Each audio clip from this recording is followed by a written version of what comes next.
guys, you're welcome to my channel. Thank you for stopping on my space today. If this is the first time of discovering this channel, it's centered around sewing. I make sewing videos and pattern drafting, so trust me, just want to hit on that subscribe button and you never regret coming across this channel or subscribing to this channel. So in today's tutorial, I'll be sharing with you guys how to make a perfect collar for your shirt or any dress you want to fix or attach a collar to. So I'll be showing you a step-by-step guide on how to do this, and trust me, if you are to follow this video step by step without skipping any part of it, you are going to be so perfect in drafting and fixing a collar to your shirt or any dress you want to attach a collar to. So without much ado, I'll just dive right into today's video. So I'll just get started now. So guys, here's the shirt I am working with. I've gone ahead to sew this shirt together, both the sleeve and the body. So here now I have is the neckline of this shirt, which I folded into two. So you can see that it's equal, and I'm trying at this point to use my tape to take the measurement I have on my as my neck circumference. So taking the measurement from the button allowance all the way to the midpoint, I have 7 inches. So in order to be sure about this, I'll go ahead and retake this measurement so I don't make mistakes while drafting the collar. Okay, so by the time I'm definitely sure of what I have, I will go ahead and get my collar gum.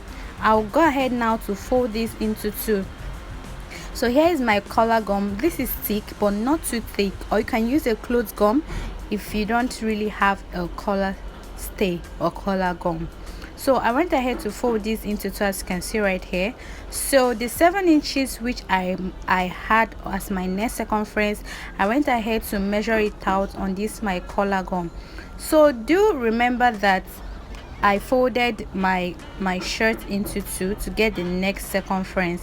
So that's why you also have to fold into two to also mark the 7 inches which I have. So for a guide, I'm going to draw a straight line across with my ruler, and I'll go ahead now and mark the 7 inches.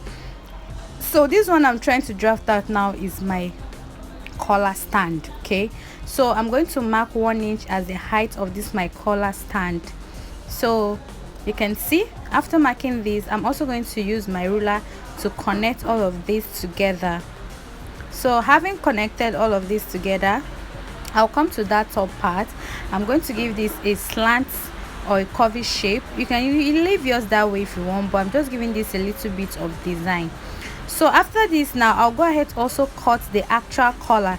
That's the part which bends on top of the collar stand. I hope you understand what I mean. So as a guide, I'm going to rule a straight line again because I'm trying to draft out the collar. So I'm going to mark 1.5 inches as the height of this my collar. So I'm going to make all these points across up to the end where the line stopped, which I'll also use my ruler to also connect all these marks I made right here. So one thing with the collar is that it's not usually of the same wideness. Okay, so if you can look very well here, you notice that I've subtracted 1 inch away from what I actually got on my collar stand. So on the collar itself, I marked 6 inches, okay, instead of 7 inches. So now from that top area, I'm going to come out by half of an inch, and I'm slightly going to connect it into this other part just like this. So I'll come to the other end, which is the folded part, and I'm going to come down by half of an inch at that point right there, and I'm going to also use my ruler to connect this into that other part. So this for it to have that the bit curve at the center back. Okay, so I went ahead to label this as my collar stand, and the other one is my collar. So this is how to draft this separately if you want to, but some draft theirs together, I mean the collar and the collar stand. Maybe that's another tutorial for another day. So go ahead and cut out every other thing the way it is, and please do note that no seam or stitching allowance is added so long as you're drafting this directly on your collar gum or your clothes gum, or whichever gum you're working with. Even if you decide not to use a collar gum or whatever, if you're drafting on your actual piece, that's when you only add allowance. So as you can see, I've cut out all of this, and you can see how curvy or slant this collar is looking at the top part. So I'll just proceed now to get my piece to cut out on my actual piece. So you can see that I turned this to the wrong side of my fabric in order to make sure to iron this on this my fabric. So if you wash this collar gum properly, you will realize there is a part that is shiny, so that's the part you iron to your fabric you're working with. So all around this, you're not going to cut exactly, you're going to leave like half of an inch for joining allowance all around it. So you can see that I left half of an inch all around this. So I'll get another piece now, and I'm going to cut right sides facing each other. I'm not going to cut at the wrong side of this other piece of fabric I'm working with. So right sides facing each other, okay, because this part where my collar gum was fixed is the wrong side of my fabric. So right sides facing each other, I'll repeat, you cut out. So this is it. So I'll proceed now to notch this into two at the both sides just a little bit.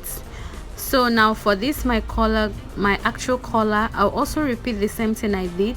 I'm going to iron this on the round side of my fabric.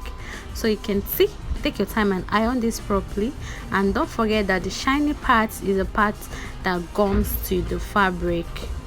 So I'll take my time and iron this. Once I'm done, I'm also going to leave half of an inch all around this piece.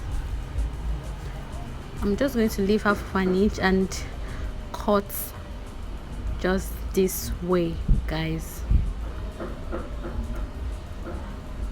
So I also get another piece that'll be okay or enough to cut this out, and I'll also repeat the same thing.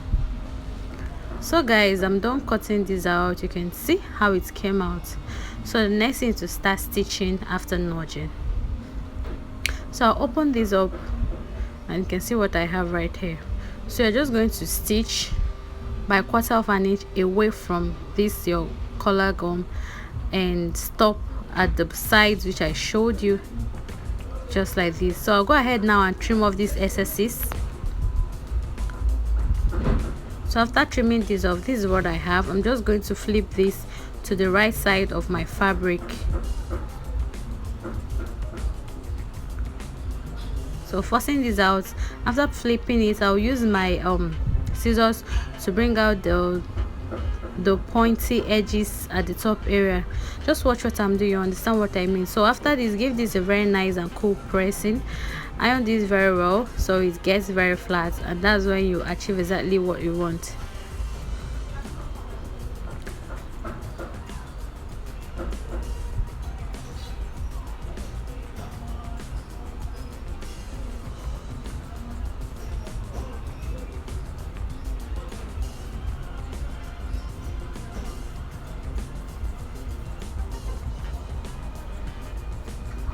So after ironing this, you can see how flat it is now. So I went ahead to bring my collar stand and I placed the two notched parts together. So you can see that my collar stand is facing right side with my collar, and my collar which is in the middle, and I have my collar stand in between, covering my collar. So I don't know, just watch exactly what I did right here, you understand.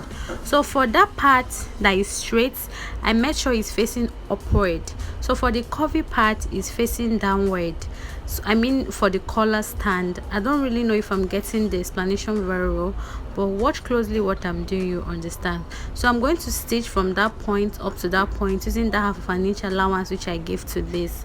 So I pinned that first, and of course you can see that I'm unpinning it right now, and I'm going to flip this to the right side as well. So flipping this to the right side, I'll go ahead now and give this a very nice pressing.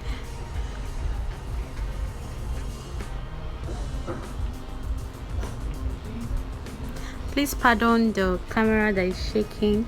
My table was actually hitting my ring lights, hence the reason for my camera to be shaking. So you can see how flat this is looking at this point. So the next thing is to now fix this collar to the already sewn shirt. So you can see how nice and strong is standing. So that's it. So the next thing now I'm going to do is to bring also the notch parts at the center back of my neckline, and I'm going to make sure that the part where my collar gum is stays with the notched parts on my shirt. So this is the right side of my shirt and not the wrong side. So I'll pin from the center to the end of one side of this my neckline and to the other side. So after pinning this, I'll go ahead now and stitch using the 1/2 inch that is left. So I've stitched this now, guys, and the next thing is to fold in the remaining parts. So if you see here, the 1/2 inch is still what we have left. So I'm going to carefully fold the 1/2 inch inward, and immediately you fold it inward, you see that it looks very neat and perfect. So I'll fold it inward this way, and now each fold I'll make sure I iron. Each fold I'll make sure I iron. So after ironing, it will give it a very neat finishing, and you go ahead and run a stitch across on the folded parts. So this is what I did, and here comes the end of this tutorial. Thank you guys for watching. See you next time. Bye.